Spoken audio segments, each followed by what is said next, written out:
Before we begin, please note that the information in this presentation is for educational and entertainment purposes only. It is not legal, financial, or career advice. All salary figures and economic data discussed are based on publicly available information and industry reports, which can change over time. Your personal earning potential will depend on your unique circumstances. For any major career or financial decisions, please consult with a qualified professional. Meet Sarah and David. Both graduated from the exact same top-tier law school, both with honors, both buried under the same mountain of student debt. They were inseparable, an academic power couple. But when it came to their careers, they made two radically different choices. Sarah took the golden ticket, a first-year associate position at a massive, prestigious law firm in New York City.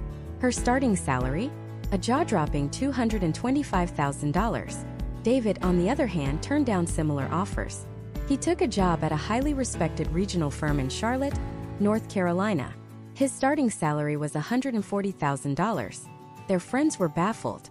Why would David leave $85,000 a year on the table? Fast forward 7 years. Sarah is now a senior associate, billing 2,000 hours a year, and her salary has climbed to an astronomical $450,000. She lives in a stylish but cramped, 700-square-foot apartment in Brooklyn that costs her a fortune. Her life is a blur of takeout, late-night Ubers back from the office, and immense pressure. She's successful, but she's also trapped. Meanwhile, David is a junior partner at his firm in Charlotte. His salary is now $220,000, less than half of Sarah's. But David owns a beautiful 4-bedroom house with a backyard, a 10-minute drive from his office. He coaches his daughter's soccer team. He has dinner with his family almost every single night. And here's the kicker. When you adjust for the colossal difference in cost of living and state taxes, David's effective, take-home purchasing power is actually higher than Sarah's. So, who made the smarter choice? The answer isn't simple. And that single question exposes one of the biggest and most misunderstood divides in the American economy. Why lawyer salaries are so wildly, almost irrationally different across the United States. It's a puzzle that confuses law students, misleads the public, and creates massive financial traps for attorneys themselves. You see the flashy headlines about 7-figure partner profits, but you don't see the reality for the vast majority of the 1.3 million lawyers in this country. The truth is, the single biggest factor determining a lawyer's salary isn't their law school, their grades, or even how hard they work. It's their zip code.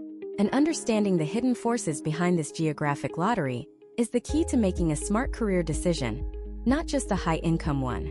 Over the course of this video, we are going to dissect this puzzle piece by piece. We're not just going to show you the numbers, we're going to reveal the why. We'll uncover the secret economic engines that allow a firm in San Francisco to pay a 25-year-old fresh out of law school more than a seasoned judge in Alabama.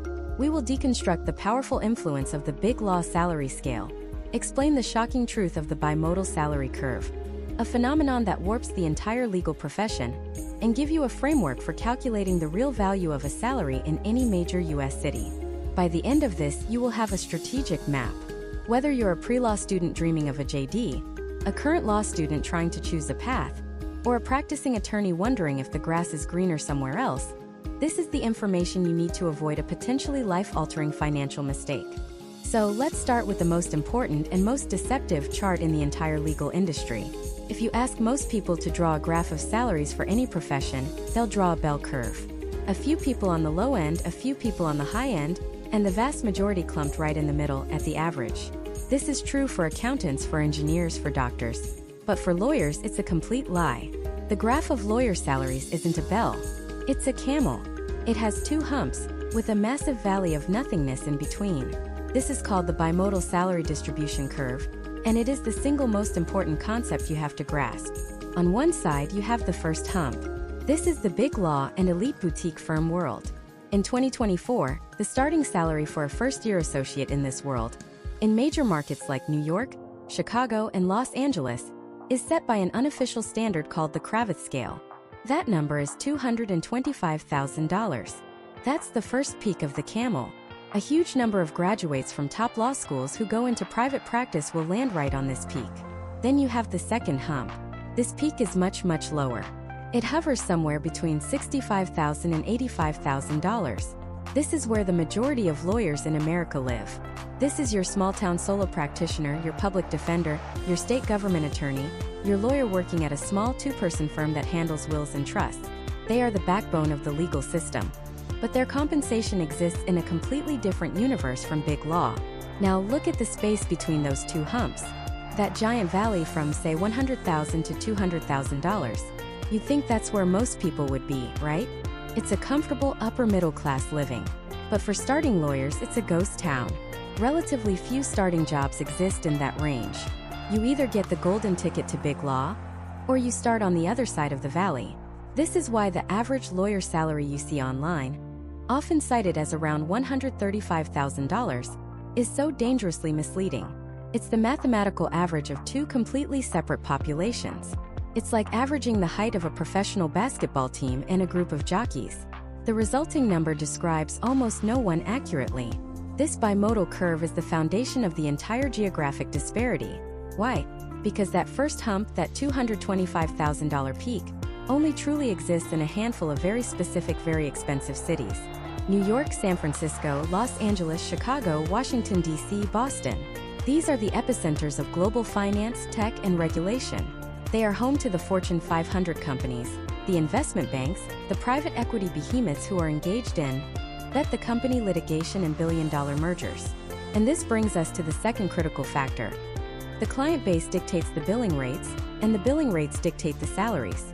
A first-year associate like Sarah in New York City might be getting paid $225,000, but the firm is billing her time out to a Wall Street bank at $800 an hour.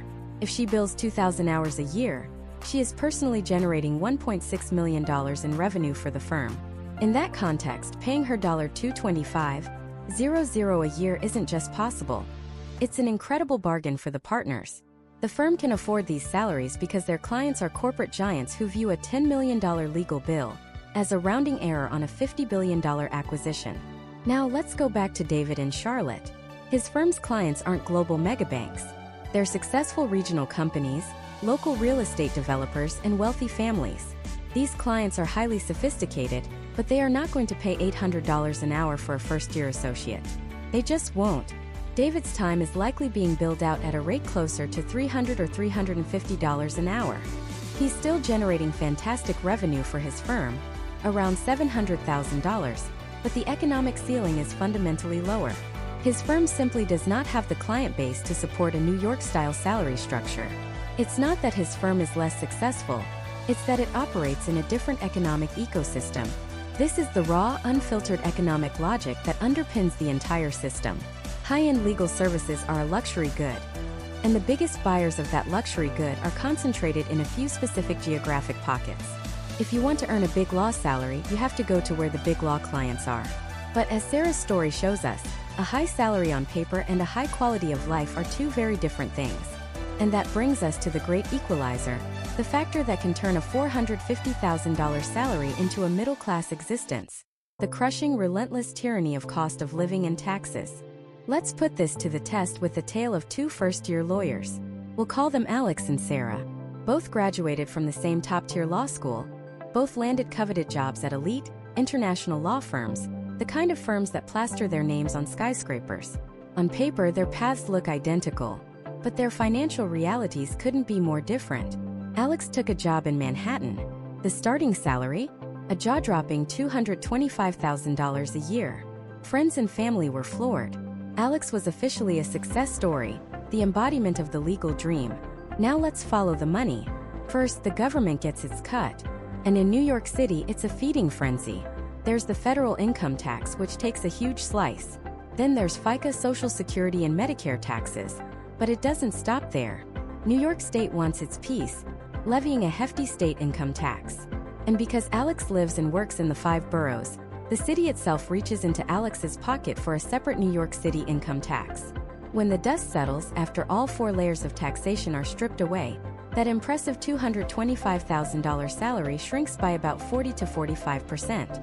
Suddenly, Alex's take-home pay is closer to $125,000, or just over $10,000 a month. Still sounds like a lot, right? But now, Alex has to find a place to live. In Manhattan, or even a trendy part of Brooklyn, a decent 1-bedroom apartment, And by decent, I mean not a glorified closet with a hot plate is going to cost at least $4,000 a month. That's $48,000 a year gone, just for rent. We're now down to $77,000 in actual usable income. From that, Alex has to pay for utilities, a monthly subway pass, and some of the most expensive groceries in the country. A single bag of groceries from Whole Foods can feel like a car payment. Want to go out with friends after a brutal 80-hour work week? A simple dinner with a couple of drinks can easily run over $100 per person. And we haven't even mentioned the six-figure mountain of student loan debt that needs to be serviced every single month, often to the tune of $2,000 or more. So let's recap Alex's situation. $225,000 starting salary. After taxes, that becomes $125,000. After rent, it's $77,000. After student loans, it's about $53,000. That leaves roughly $4,400 a month for absolutely everything else: food, transportation, utilities, health insurance copays, building a savings account, investing for retirement, and maybe, just maybe, buying a new pair of shoes once a year. Alex is working grueling, soul-crushing hours, surrounded by the world's wealthiest people, but feels perpetually broke. This is the phenomenon of being house poor or city poor. The salary is a vanity metric. The reality is a high-stress, high-cost life on a financial treadmill. Now let's travel south to visit our second lawyer, Sarah. Sarah took a job at the Houston office of a similarly prestigious firm. Her starting salary is also impressive, but slightly lower to reflect the local market. Let's say $215,000. $10,000 less than Alex. On paper, Alex is winning. But let's follow Sarah's money. First, taxes. Sarah pays the same federal income tax and FICA taxes as Alex. But that's where it stops. The state of Texas has no state income tax. 0. The city of Houston has no city income tax. 0. Just by choosing her location, Sarah's overall tax burden is dramatically lower. That $215,000 salary after taxes leaves her with around $150,000 in her pocket. That's $25,000 more than Alex starts with, despite earning $10,000 less pre-tax. Now housing. This is where the game completely changes. For half of what Alex pays for a cramped one-bedroom, Sarah can rent a luxury two-bedroom apartment in a brand-new building with a pool, a state-of-the-art gym, and in-unit laundry. Let's say her rent is $2,200 a month. That's $26,400 a year. After paying for a far superior living space, Sarah is left with over $123,000 in usable income. Let's put that side by side. Alex, after tax and rent, has $77,000. Sarah, after tax and rent, has $123,000. Sarah has nearly $50,000 more per year to live on than Alex does. Sarah also has student loans, but with that massive surplus, she can attack them aggressively, paying them off years earlier than Alex. Her daily expenses are lower across the board. Gas is cheaper, groceries cost less, and going out for dinner doesn't require a second mortgage. The result? Sarah isn't just surviving, she's thriving. She can max out her 401k, build a substantial emergency fund, save for a down payment on a house, which, by the way, is a realistic goal in Houston, and still have plenty of money left over to travel and enjoy her life. While Alex is anxiously checking a bank balance, Sarah is building real generational wealth from her very first year of practice. This isn't just a New York versus Houston story.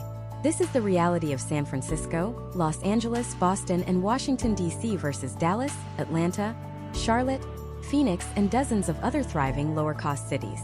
Economists have a term for this: purchasing power parity. It's a simple but profound concept. It's not about how many dollars you earn. It's about what those dollars can buy. A dollar in rural Arkansas has far more power to buy housing, food, and services than a dollar in downtown San Francisco. That $225,000 salary in Manhattan might have the same purchasing power as an $85,000 salary in a place like Tulsa, Oklahoma. Think about that. You could earn a third of the money, likely work far fewer hours, and maintain the exact same standard of living. This cost of living chasm is the single greatest variable in determining a lawyer's quality of life. It's the invisible force that shapes everything from their daily stress levels to their long-term financial freedom. It explains why a lawyer in a secondary market earning what seems like a modest $150,000 can feel, and in fact be, far wealthier than their peer pulling in $250,000 in a coastal metropolis. They are living different lives, playing a different financial game altogether. But location and its associated cost of living is only one half of the equation. Because even within the same city, two lawyers can have vastly different financial outcomes. A lawyer working in that same Houston skyscraper as Sarah could be making $65,000 a year and feel just as squeezed as Alex does in New York. How is that possible? It all comes down to the second great divider in the legal profession, the type of law you practice. Because the chasm between a corporate litigator and a public defender is just as wide, if not wider, than the one between Houston and New York. Let's paint a picture. Imagine two brilliant law school graduates, both finishing in the top 10% of their class from the exact same university. We'll call them Alex and Ben. Alex accepts a job at a towering glass skyscraper in downtown Manhattan. The firm's name is etched in brushed steel in the lobby. He's a first-year associate in the Mergers and Acquisitions Group. His starting salary is $215,000, plus a year-end bonus that could buy a luxury car. He'll spend his nights reviewing multi-billion-dollar deal documents, fueled by catered dinners and a car service home. Ben, on the other hand, takes a job in a cramped, fluorescent-lit office in the same city, just a few subway stops away. He's a staff attorney for a nonprofit that provides legal aid to low-income tenants facing eviction. He works just as many, if not more, hours than Alex. He faces judges, landlords, attorneys, and the desperate, tearful faces of families about to lose their homes. His starting salary is $62,000. Same city, same education, same level of intelligence and work ethic. A salary difference of $153,000, right out of the gate.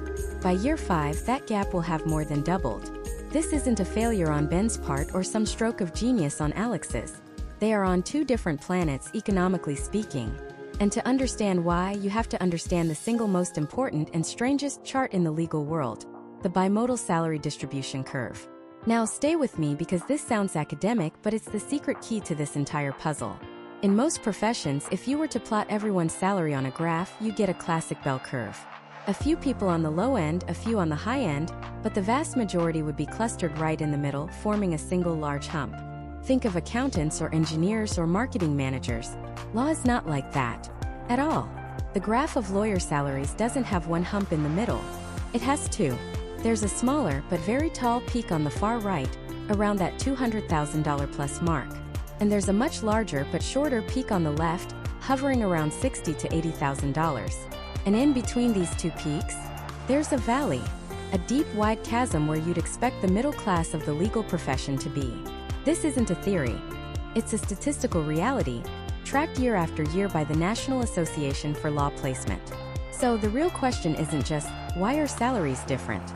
It's why are there two completely separate mountains of lawyer salaries with a valley of death in between? The tall, skinny mountain on the right is the world of big law. This is the realm of the roughly 200 largest and most profitable law firms in the United States. These are the legal titans that service the largest corporations on earth. When Google buys a new company for $10 billion, or when Pfizer faces a massive lawsuit that could sink its stock price, they don't call the lawyer with a billboard on the highway. They call a big law firm. The business model here is simple. The clients are corporations with unimaginably deep pockets, and the legal problems are worth millions, or even billions of dollars. For a company like Apple, paying a law firm $20 million in legal fees to win a $500 million patent dispute is a no-brainer.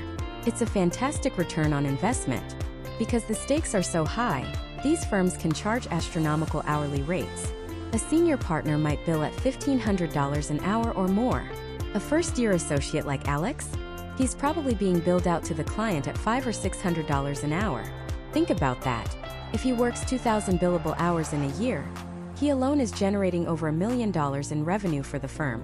In that context, paying him $215,000 seems not just reasonable but like a great deal for the firm.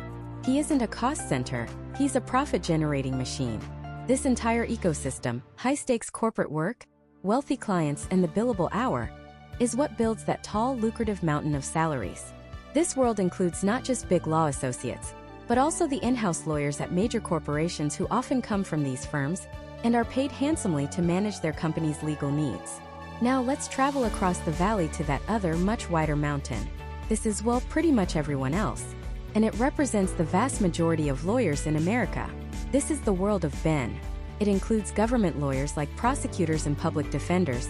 It includes public interest lawyers working for nonprofits. It includes solo practitioners with an office on Main Street and lawyers working in small to medium-sized firms who handle the legal problems of everyday people and small businesses. Here, the economic equation is completely different. The client is not a Fortune 500 company. It's a person getting a divorce, a person injured in a car accident, a person starting a small bakery, a person accused of a crime. These clients don't have unlimited funds. A family lawyer can't charge a client going through a painful divorce $1,000 an hour. That person would be bankrupt before the first filing. Or consider a public defender. Their client is the state or county government. Their salary is determined by a legislative budget, which is funded by taxpayers. There is no profit to be made. Their value is measured in upholding a constitutional right, not in dollars and cents for a firm. So their salary is set at a level the government deems appropriate, usually somewhere between $60,000 and $90,000, regardless of how many hours they work or how many cases they win. The same goes for prosecutors. This second mountain is so much wider because it encompasses an enormous diversity of practice areas. Personal injury, family law, criminal defense, immigration, real estate, estate planning. The one thing they all have in common is that their revenue is tied to the financial reality of individuals and small businesses, not the colossal balance sheets of multinational corporations. And what about that valley in between? The so-called Valley of Death? This is where you find many mid-sized firms. They are in a tough spot. They're too big to have the low overhead of a solo practitioner, but they don't have the brand name or client roster to command big law rates. They're caught in a squeeze.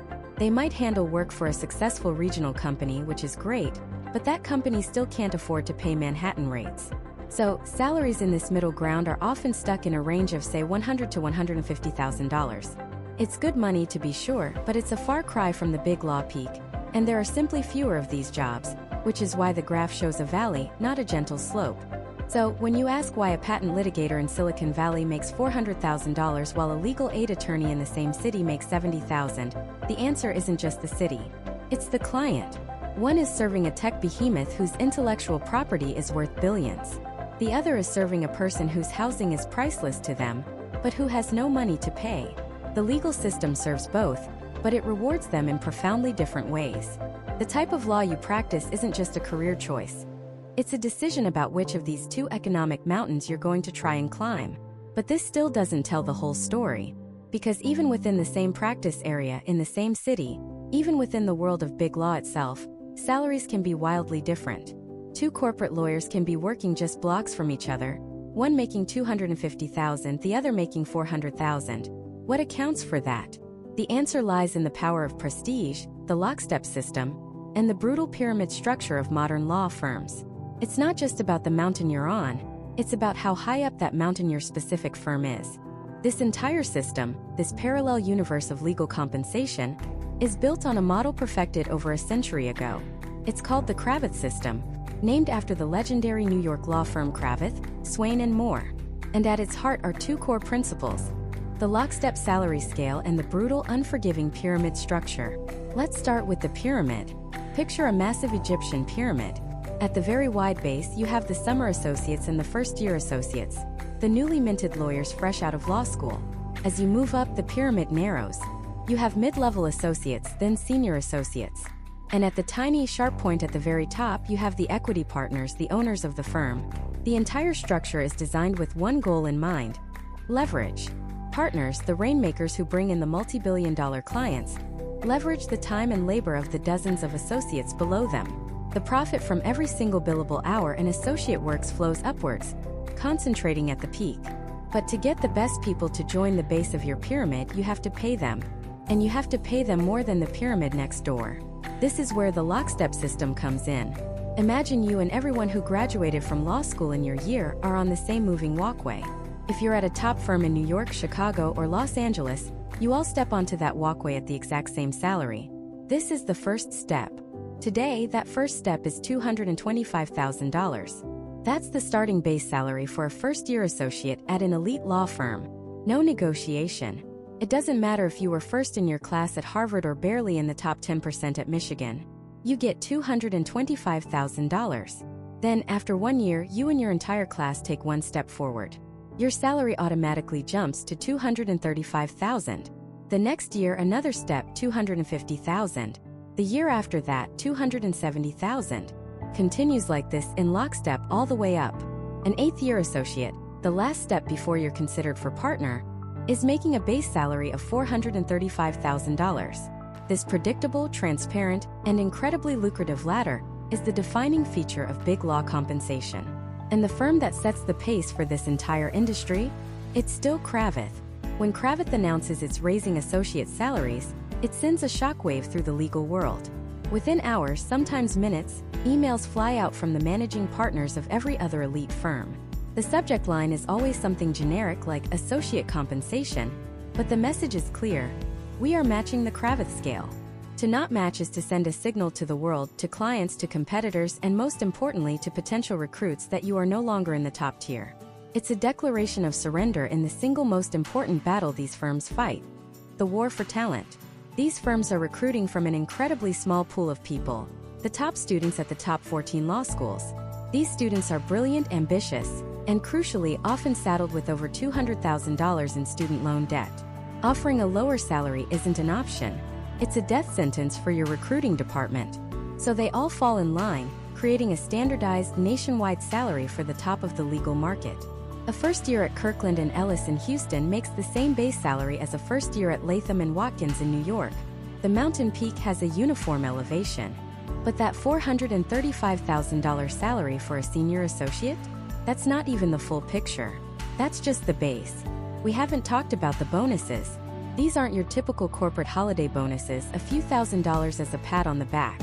In big law, bonuses are a core part of the compensation, and they are enormous. They also follow a lockstep scale. A first-year associate can expect a year-end bonus of around $15,000 to $20,000. A senior associate? Their bonus can be well over $115,000. That's a bonus larger than the entire annual salary of many other lawyers in the United States. Add it all together, and a senior associate in their late 20s or early 30s can be clearing well over $500,000 a year. But this money, these golden handcuffs as they're known, comes at an almost inhuman price. It's paid for in 6-minute increments. This is the currency of big law, the billable hour. Every minute of a big law associate's day must be accounted for. The phone call with a client? Billable. Reviewing a document?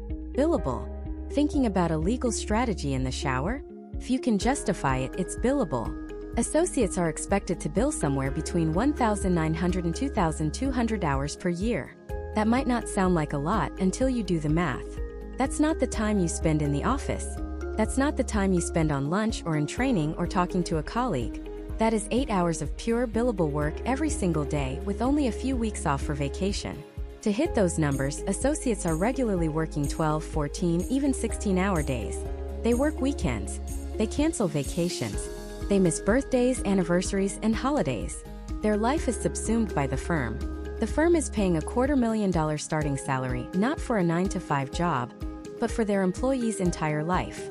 And why can these firms afford to do this? Because the pyramid model is a money printing machine. Let's look at the math. That first-year associate making $225,000 a year? The firm isn't billing them out to clients at a rate that reflects that salary. They're billing that associate's time out at $700 or $800 an hour. By the time that associate is a mid-level, they might be making $300,000, but the firm is billing them out at over $1,000 an hour. The client is a massive corporation like Apple or Goldman Sachs, fighting a multi-billion-dollar lawsuit or closing a $10 billion deal. To them, $1,000 an hour is a rounding error. The firm pays the associate their salary, covers overhead, and the massive spread between what the associate is paid and what the client is charged becomes pure profit. And where does that profit go? Straight to the top of the pyramid, to the partners. This is the metric that defines success in big law. Profits per equity partner, or PPP. At the most elite firms, the PPP is staggering. It's not $1 or $2 million.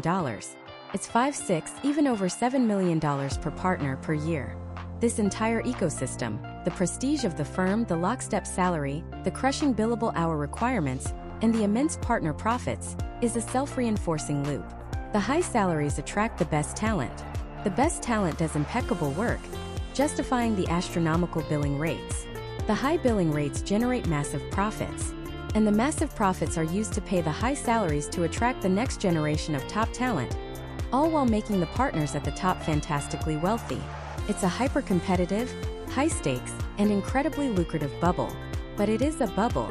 This world of Kravitz-scale salaries and multi-million-dollar partners represents only a tiny fraction of the legal profession in America. It's the 1% of the 1%. For the other 99% of lawyers, the reality is completely different. They don't live on this mountain peak. They work in the vast, sprawling, and incredibly diverse landscape that lies below. So let's step off that peak and into that landscape. What does it actually look like for the vast majority of America's 1.3 million attorneys? The first thing you need to understand is a strange statistical anomaly that defines the legal profession.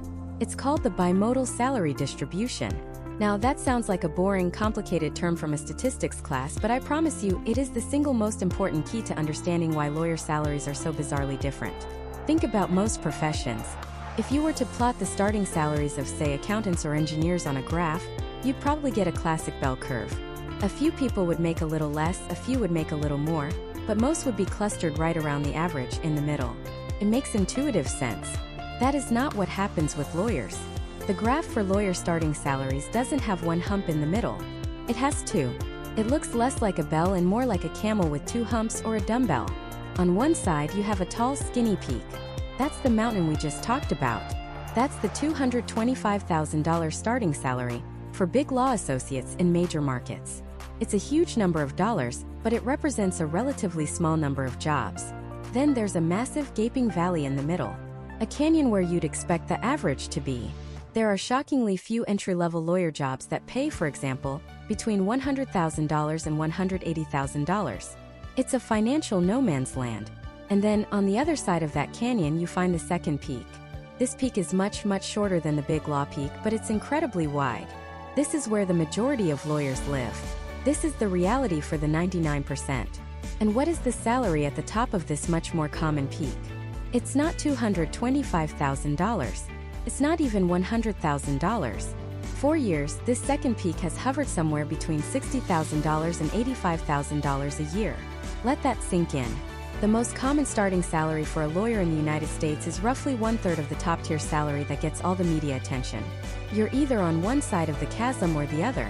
You're either starting your career making more than a senior software engineer at Google, or you're starting at making less than a seasoned high school teacher in many states. This isn't a gap. It's a structural divide baked into the very fabric of the legal economy. So, who are the lawyers on this other, much more crowded peak? They are, in many ways, the lawyers who keep the country running. Let's start with the largest group: lawyers in small firms. We're talking about firms with anywhere from 2 to 50 attorneys. These are the people who handle your uncle's personal injury case after a car accident. They're the ones who help a local restaurant navigate a zoning dispute. They draft wills, handle divorces, and represent small businesses. Unlike the big law associate whose salary is a fixed number set by a committee in a Manhattan skyscraper, the small firm lawyer's income is directly tied to the health of their local economy. Their clients are not Fortune 500 companies. They're their neighbors. They can only charge what the local market will bear. A lawyer in Cheyenne, Wyoming, simply cannot bill $1,200 an hour because no one there could or would pay it. Their rate might be $250 an hour, and that's if they're experienced. On top of that, they are business owners. A huge chunk of that hourly rate doesn't go into their pocket. It goes to paying the rent for their office, the salary for their paralegal, their malpractice insurance, their marketing, and a dozen other expenses. Their take-home pay is what's left over. For many, that results in a solid upper-middle-class life. But it's a world away from the private jets and summer homes of big law partners. Then you have an even more foundational part of the legal system: government lawyers. These are the prosecutors, the assistant district attorneys who work to put criminals behind bars. And they are the public defenders, constitutionally mandated to represent those who cannot afford an attorney. These two groups face each other in court every single day, and they both sit squarely on that lower, wider salary peak. Starting salaries for prosecutors and public defenders in many parts of the country can be as low as $55,000 or $60,000. Think about the immense responsibility that comes with that job. A prosecutor holds the power to take away someone's freedom. A public defender is often the only thing standing between their client and a lengthy prison sentence. They handle dozens, sometimes hundreds, of cases at a time, dealing with the most serious and emotionally draining situations imaginable. And for this, they earn a salary that can make it difficult to afford rent in the very city they serve. They aren't doing it for the money. They're doing it out of a fierce sense of public duty, a belief in the justice system, or a passion for trial work. The trade-off is stark. Immense real-world experience and a sense of mission in exchange for financial security. Beyond the courtroom, you have legions of lawyers working for federal, state, and local government agencies. Lawyers for the Environmental Protection Agency, the Department of Justice, the State Attorney General's office, or your city's planning commission. These jobs often offer something big law and even small firms can't balance: a predictable 9-to-5 schedule, excellent government benefits, and job security. The pay is respectable, often starting in the $70,000s and rising steadily with experience, but it will almost never touch the figures seen in the private sector. It's a deliberate choice, a trade of massive financial upside for a stable, manageable life. And here is where the crushing reality of student debt enters the picture. The cost of a law degree is the great, terrible equalizer. A student at a top-tier law school like Columbia might graduate with $250,000 in debt. A student at a solid state university law school might also graduate with $200,000 in debt. But their financial futures are about to diverge on an almost unimaginable scale. The Columbia grad who lands a big law job in New York is making $225,000 their first year. Their debt, while massive, is manageable. They can live a comfortable lifestyle while making huge payments, and with their lockstep salary increases, they can realistically hope to be debt-free in under a decade. But what about the state university grad who becomes a public defender in that same state, starting at $65,000? Their monthly loan payment could easily be over $2,000. That could be half of their take-home pay. Half, before rent, before groceries, before a car payment. This is the financial vice that squeezes tens of thousands of lawyers every single year. It creates an immense pressure to abandon public service, to leave the small town they love, and to chase the money, not because they're greedy, but because they are drowning. It forces them to ask a terrible question. Can I afford to do the job I love? Can I afford to serve my community? This bimodal distribution, this two-humped camel of salaries, isn't just a statistic. It's a story about values, choices, and the economic forces that shape our entire justice system. It shows that the title lawyer doesn't describe one job. It describes hundreds of different jobs with hundreds of different financial realities. We've seen how the size and type of employer, big law, small firm, government, creates this massive initial split. But there's another equally powerful factor at play, one that cuts across all these categories. It's not just who you work for, but what you actually do for them. The specific type of law you practice can be the difference between a modest living and unimaginable wealth, and the results are not what you might think. Let's start with a thought experiment. Close your eyes and picture a rich lawyer. What do you see? For most of us, it's probably a character from a movie. A charismatic, silver-tongued criminal defense attorney, giving a passionate closing argument to a captivated jury before driving off in a Porsche. Or maybe a crusading personal injury lawyer from a billboard, fighting for the little guy and winning a massive settlement. Here's the shocking truth. For the most part, those aren't the lawyers making the real money. The lawyers at the absolute peak of the profession, the ones pulling in millions, or even tens of millions of dollars a year, are often ones you've never heard of, practicing a type of law you've probably never thought about.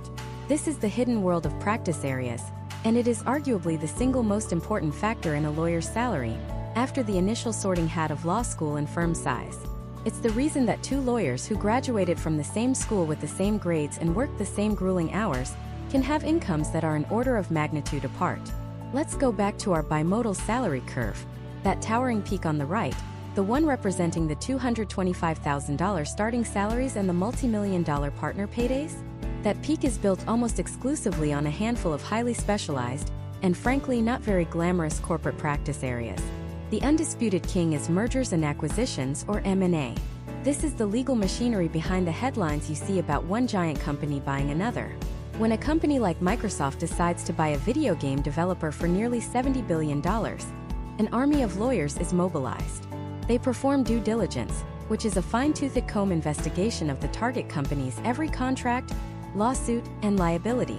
They structure the deal, navigating a labyrinth of securities laws, tax implications, and shareholder agreements. The stakes are astronomical. A single misplaced comma in a multi-billion-dollar contract could lead to hundreds of millions in losses. The companies involved aren't just willing to pay for the best legal talent. They are desperate for it. The The legal fees on a single one of these megadeals can run into the tens of millions of dollars. The lawyers doing this work aren't necessarily in a courtroom. They're in a data room, a virtual dungeon of documents for weeks on end, working 100-hour weeks, fueled by caffeine and the sheer terror of missing something. It's brutal, mind-numbing work, but it directly facilitates the flow of billions of dollars of capital. And when you're the gatekeeper for that kind of money, your compensation reflects it. Closely related are fields like capital markets and private equity. Capital markets lawyers help companies go public through an IPO or raise billions by issuing bonds. Private equity lawyers help massive investment funds buy, restructure, and sell whole companies. The theme is the same. The clients are colossal financial entities, and the transactions involve sums of money that are difficult for most of us to even comprehend. The legal work is a small but absolutely essential percentage of a very, very big number.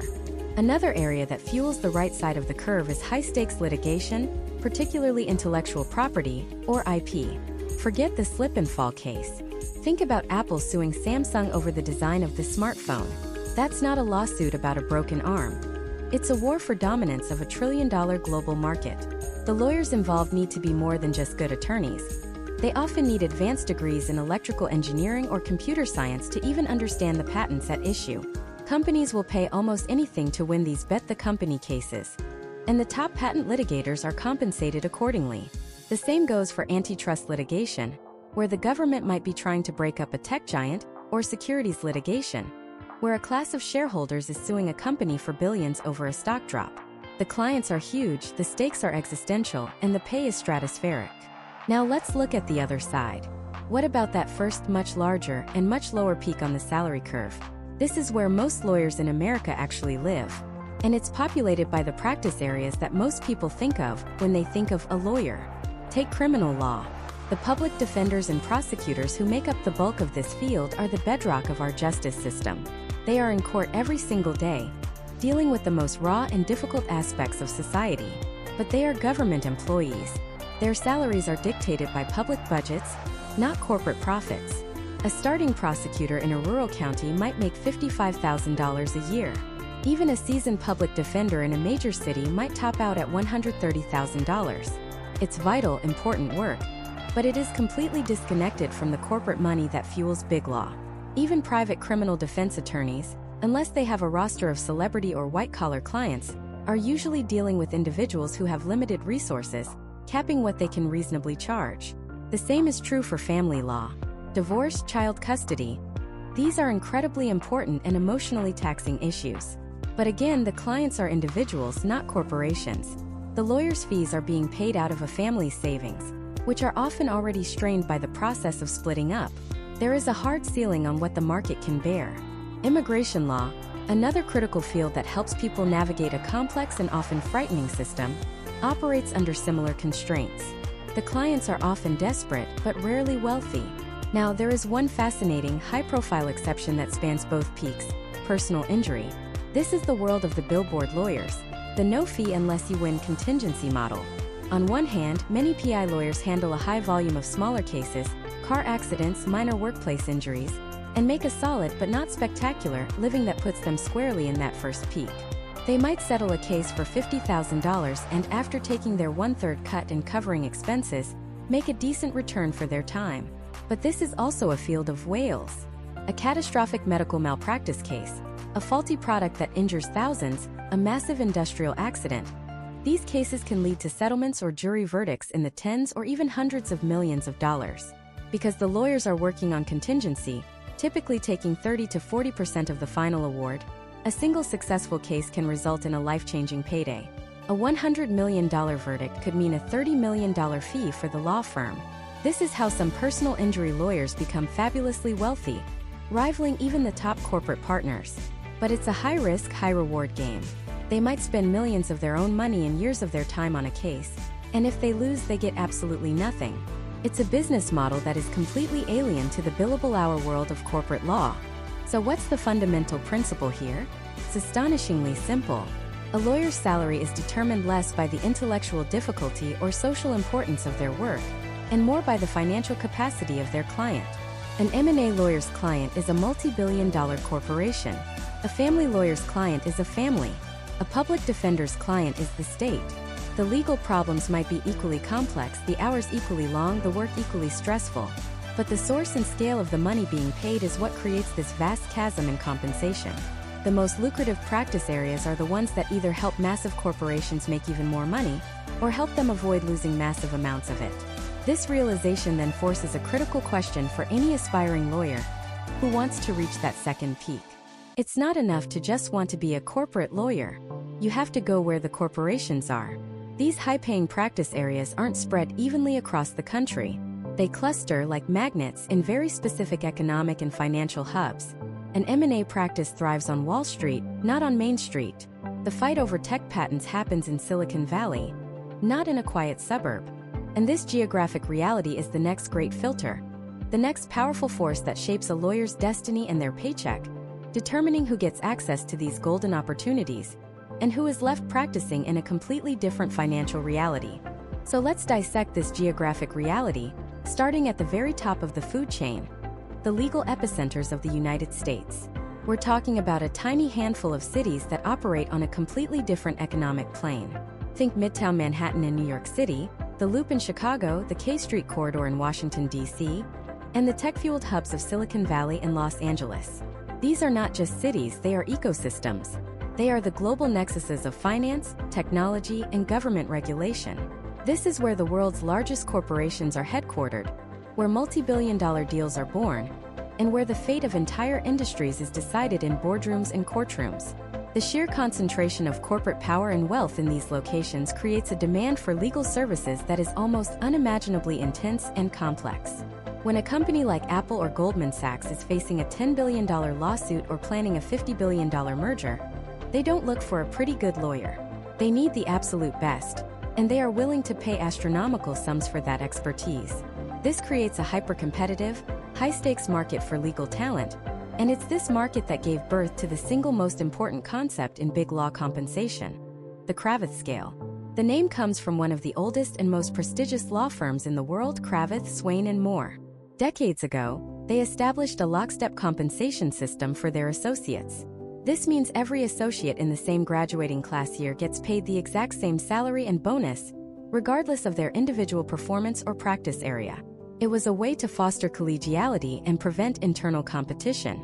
But its impact grew far beyond their own walls.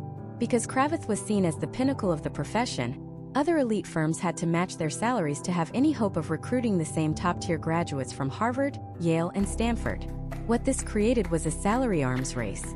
Every year or so, one of these top firms announces a raise for its junior associates, and within days, sometimes hours, dozens of other major firms in New York, D.C., and California fall in line like dominoes. They have no choice. If they don't match the new, higher salary, they will be perceived as less prestigious and will lose the recruiting war for the best and brightest. This is why you see headlines announcing that first-year associates, 25-year-olds fresh out of law school, are suddenly making $225,000 a year, plus a hefty bonus. It's not because one firm decided a first year was suddenly worth that much more.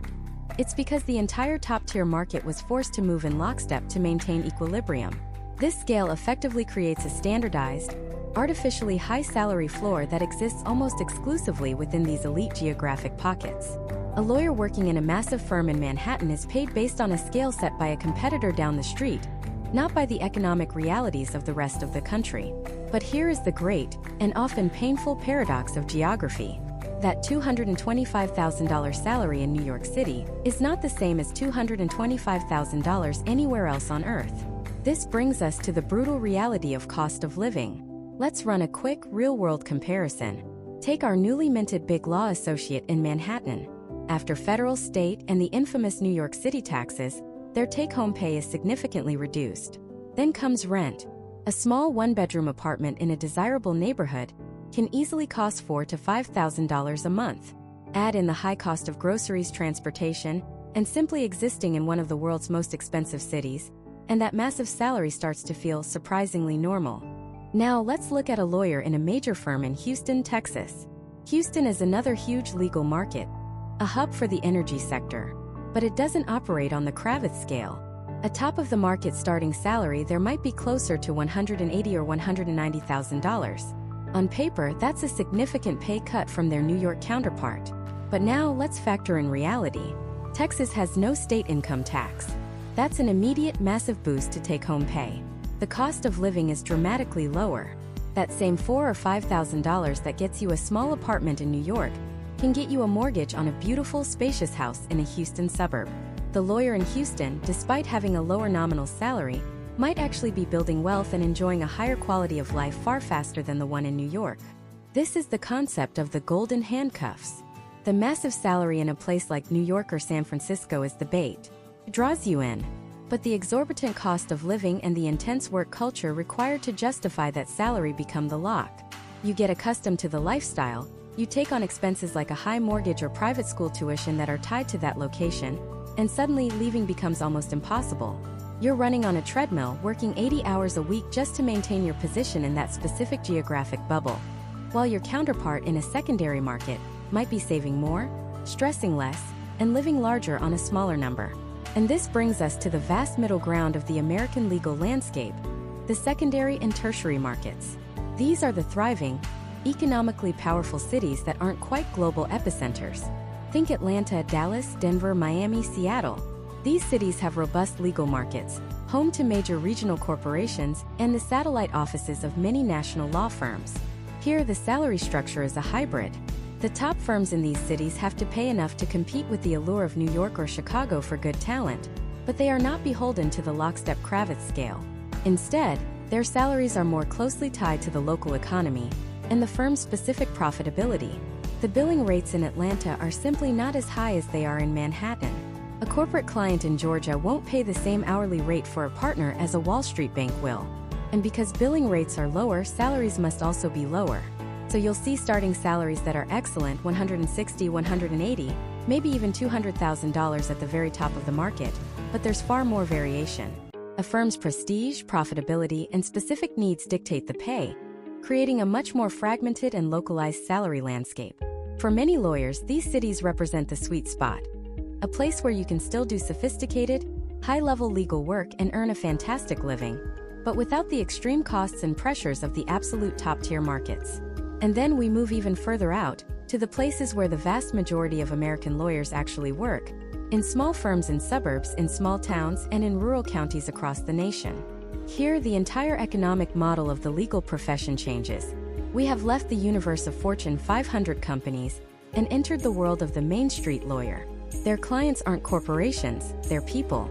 They're your neighbors who need a will drafted, a couple going through a divorce, a family buying their first home, or a local entrepreneur starting a new restaurant. The financial reality for these lawyers is dictated by what their community can afford. You cannot charge a farmer in rural Iowa $1,200 an hour to review a land lease. The market simply won't bear it. Billing rates might be $200 or $300 an hour. The volume of work is different, the stakes are different, and consequently, the salaries are in a completely different dimension.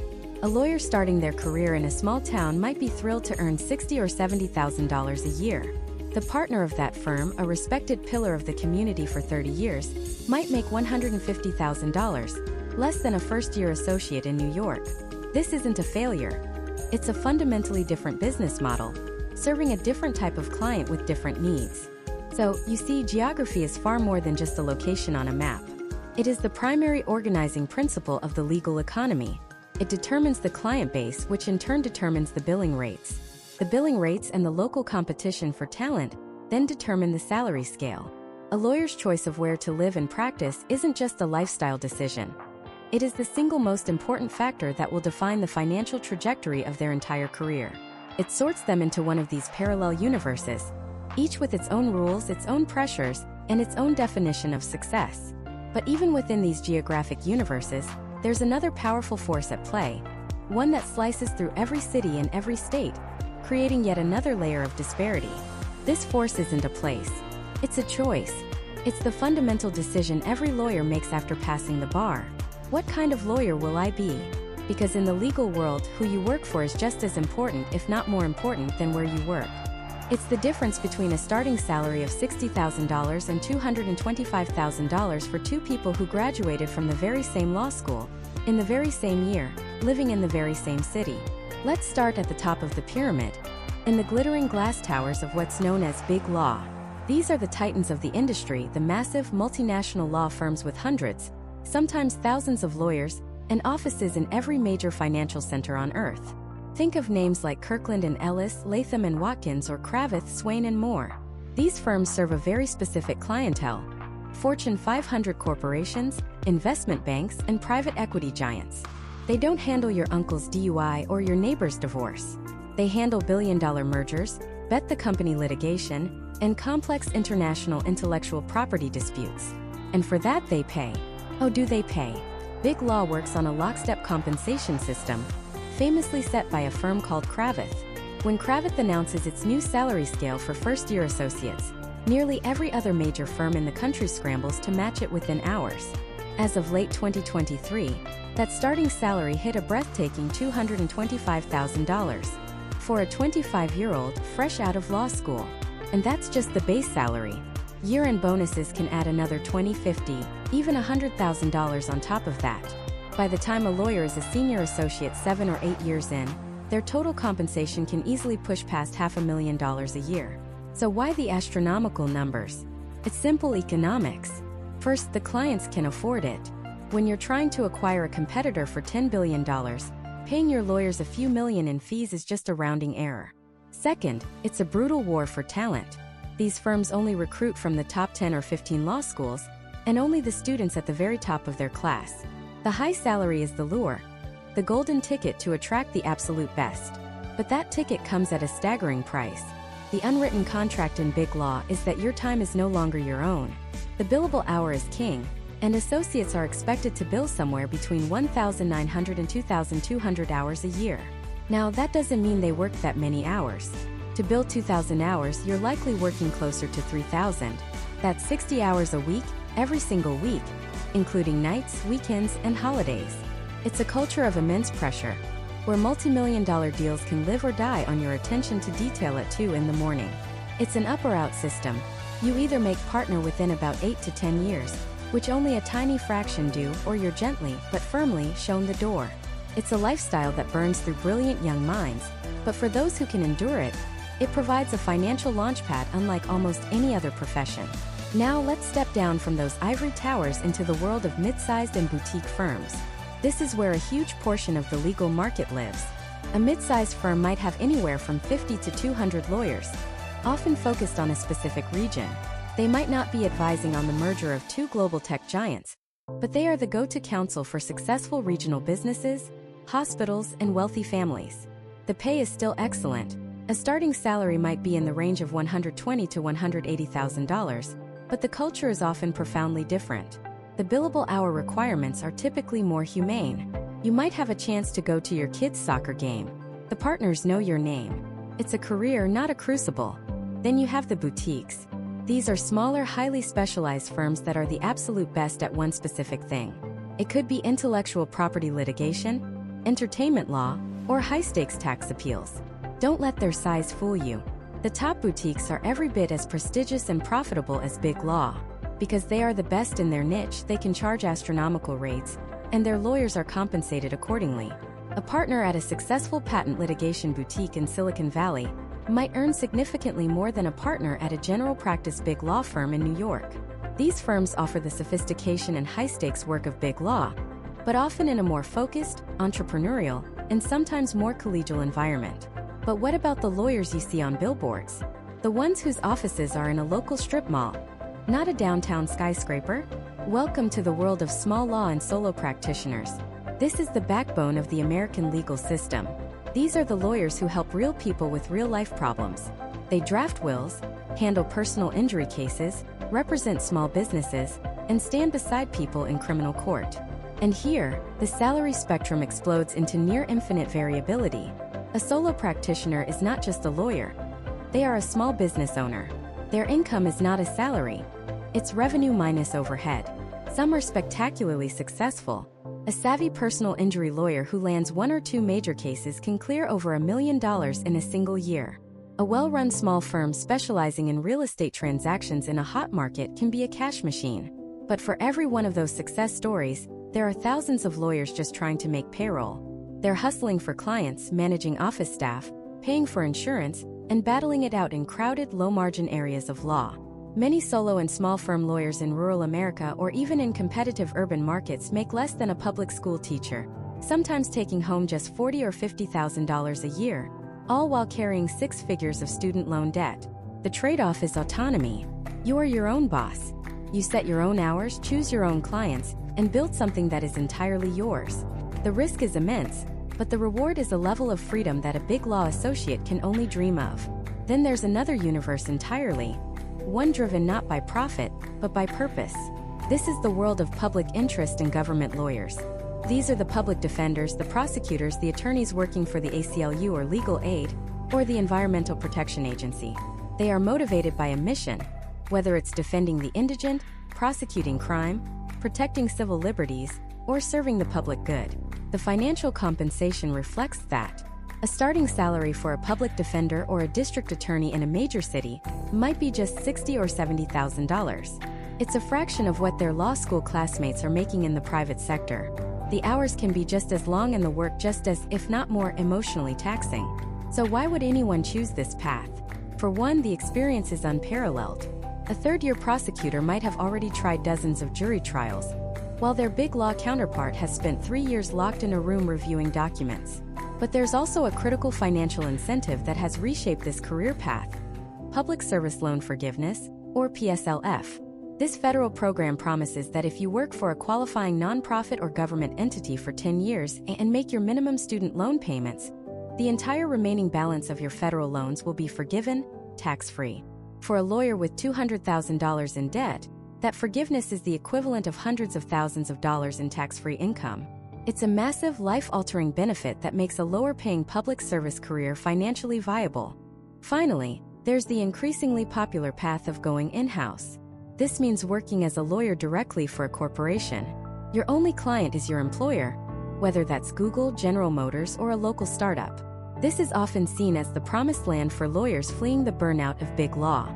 Instead of billing hours, you're a strategic advisor, part of the business team. The pay structure is completely different.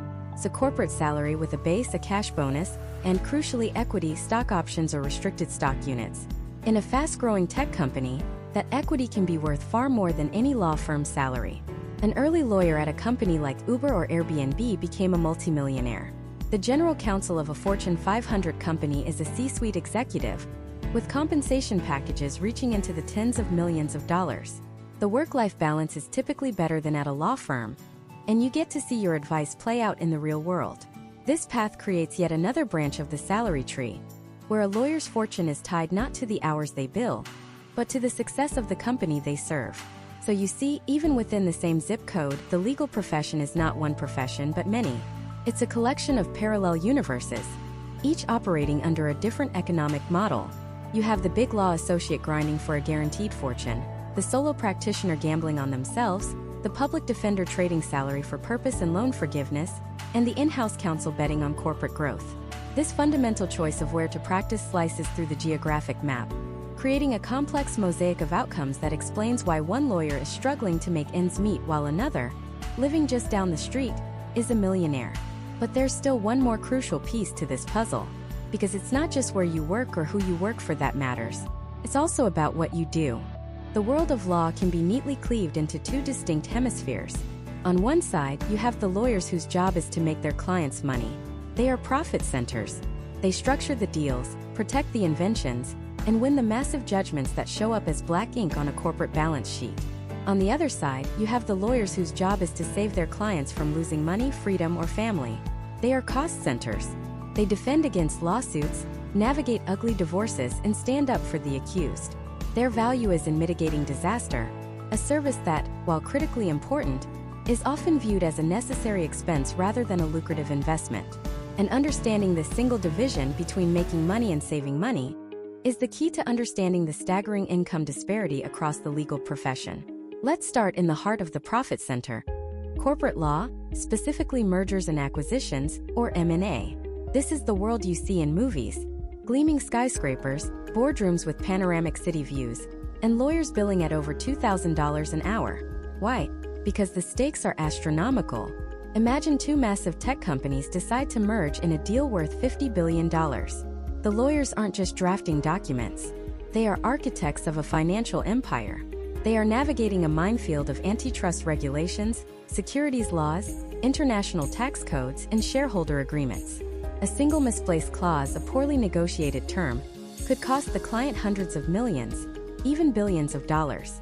When a company is willing to spend $50 billion to acquire another, paying their legal team $20 or $30 million to ensure the deal is perfect isn't just reasonable.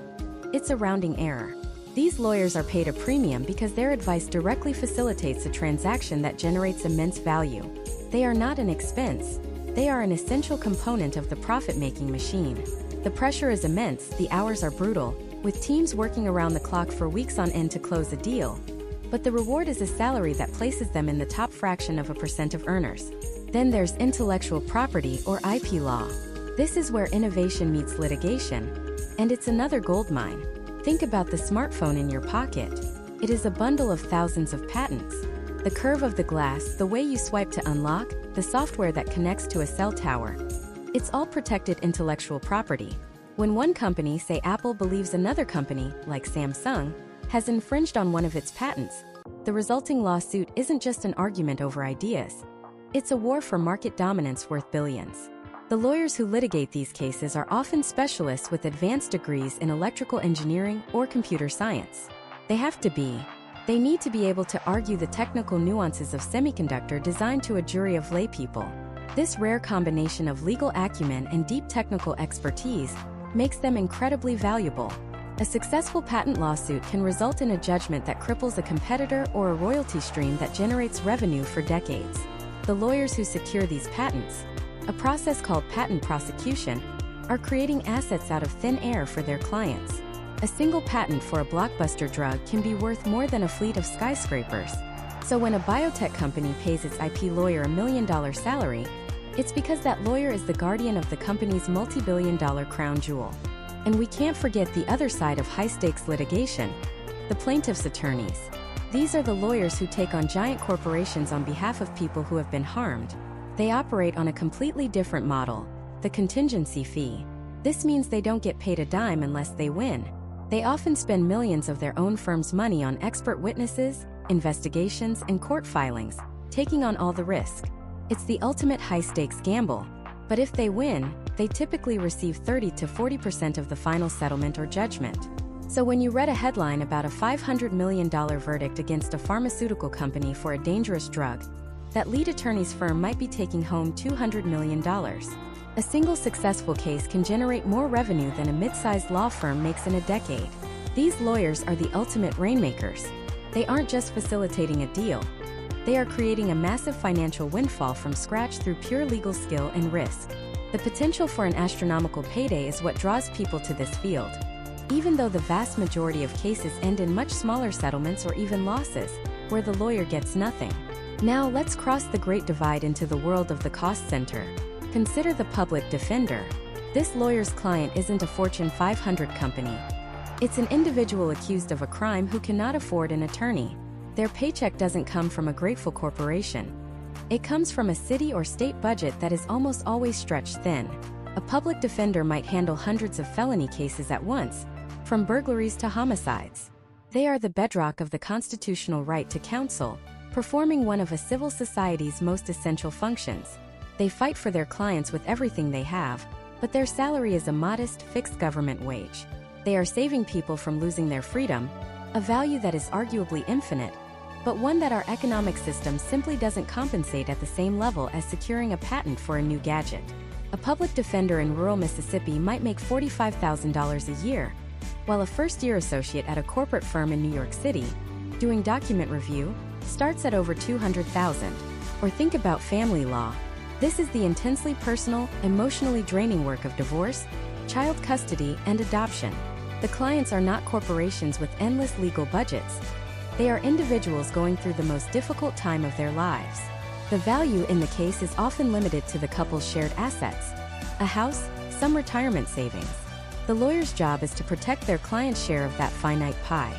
They bill by the hour, but their clients are hyper-aware of every minute, scrutinizing every line item on the bill.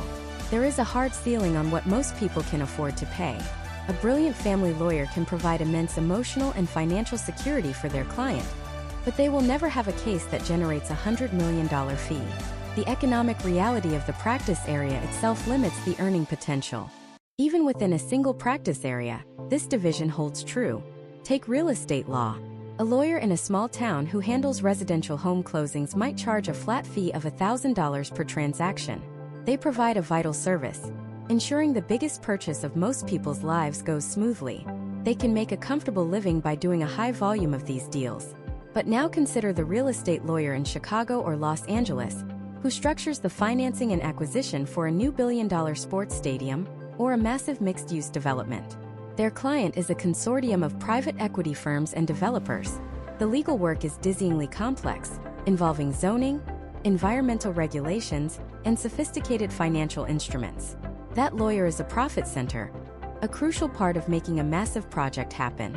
Their fee might be in the millions because, like the M&A lawyer, their work is a small but essential fraction of a deal worth a fortune. Same field, real estate law, but two entirely different economic worlds. One is a service for an individual's personal transaction. The other is a service for a corporation's massive investment. And that difference is everything. This fundamental distinction between serving an individual versus serving a massive corporation is the final key that unlocks the entire puzzle of lawyer salaries. It's the reason a lawyer in Manhattan can earn 10, 20, or even 50 times more than a lawyer in Manhattan, Kansas. It's not just about geography or practice area. It's about the economic engine driving the work. And that engine is the business model of what we call big law. To understand this, you have to stop thinking of a law firm as a small collection of legal experts. Instead, picture a pyramid, a massive, gleaming pyramid built to generate incredible wealth for the very few people at the top. At the wide base of this pyramid are the junior associates. These are the brilliant, top-of-their-class graduates from elite law schools. They are the engine room. They are expected to bill an astronomical number of hours, often 2,000 or more per year, which translates to 60 or 70-hour work weeks every week. They are paid a handsome starting salary, currently around $225,000 in major markets. But here's the catch. A first-year associate might bill, say, 2,000 hours at a rate of $600 an hour. That means they are single-handedly generating $1.2 million in revenue for the firm. In exchange, they get paid $225,000. The firm pockets the nearly $1 million difference. Now, multiply that by hundreds of junior associates at the base of the pyramid. As you move up the pyramid, you have mid-level and senior associates. Their billing rates are higher, maybe $1,000 an hour, and their salaries increase, but the fundamental math remains the same. They are a profit center for the firm. The entire structure is designed to leverage their time for maximum profit. This system is famously known as up or out. Each year you are expected to advance. After about 7 to 9 years, you either make it to the very top of the pyramid becoming a partner, or you are expected to leave. There's no comfortable cruising altitude. This constant churn ensures the pyramid's base remains wide and filled with highly profitable junior lawyers. And what's at the peak of this pyramid? The equity partners. These are the owners of the firm. They don't just earn a salary. They share in the firm's profits. All that surplus value generated by the hundreds of lawyers below them flows upwards and is divided among this small group at the top. The single most important metric in the world of big law is something called profits per equity partner, or PPP. This number is published every year, and it's the ultimate scoreboard. For the most elite firms in New York, the PPP can be staggering $5, $6, even $7 million. That means that on top of any salary or compensation for their own work, each equity partner receives an average of $7 million in profit share for that year. This is a business model that simply cannot exist in most other parts of the legal world. The family lawyer in Cleveland can't leverage an army of associates because her clients, regular people, can't afford to pay $1,000 an hour for a divorce proceeding. The public defender is funded by the state, with a budget that's a rounding error for a single corporate merger. The big law model is only possible because their clients are not people. They are global corporations, private equity funds, and investment banks. When a company like Apple is suing Samsung over a patent worth billions, or when two Fortune 500 companies are merging in a $50 billion deal, paying their law firm $20 million in legal fees is just a cost of doing business.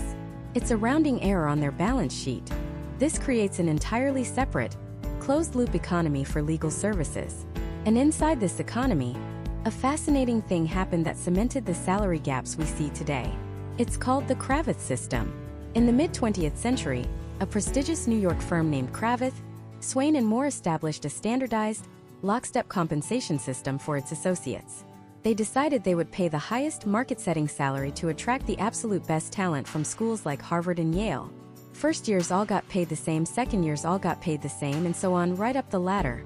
What happened next was an arms race. To compete for that same top-tier talent, every other elite firm in New York had to match the Cravath scale. If Cravath raised its first-year salary to $160,000, everyone else had to follow suit or risk losing the best candidates. When they raised it to $180,000, so did everyone else. When they raised it again to $225,000, the entire market moved with them. This created a standardized, superinflated salary structure that was completely detached from the local New York economy. It wasn't based on the cost of a bagel or a subway ride. It was based on the global demand for elite corporate legal services and the intense competition for the talent that provides it. And then, that New York scale began to ripple across the country. Major national firms with offices in Chicago, Los Angeles, or Washington, D.C. realized they couldn't pay their Chicago lawyers significantly less than their New York lawyers and expect to get the same quality of work or the same caliber of recruit. So they started matching the New York scale in other major corporate hubs.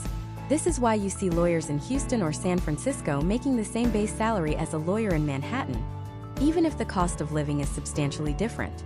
Their salary isn't being set by the Houston market. It's being set by the Cravath scale in New York. This is the grand synthesis. This is how all the pieces fit together. The massive salary disparities in the United States are not just a matter of one single factor. They are the result of two entirely different legal universes operating on the same map. In one universe, which contains about 90% of all lawyers, compensation is tied to the traditional laws of economics. It's dictated by the local cost of living, the health of the regional economy, and the ability of local clients, individuals, and small businesses to pay. This is the world of the insurance defense attorney in Omaha, the real estate lawyer in Charleston, and the assistant district attorney in Phoenix. Their salaries make sense in the context of their local environment. But then there is the other universe, the 10%, the world of big law. Here, the normal rules don't apply. Salaries are not set by the local economy. They are set by a national standardized scale dictated by the competition for elite talent in New York City. The business model is not about providing a local service. It's a global pyramid scheme of leveraged human capital. The clients are not people. They are multi-billion-dollar corporations for whom legal fees are a rounding error.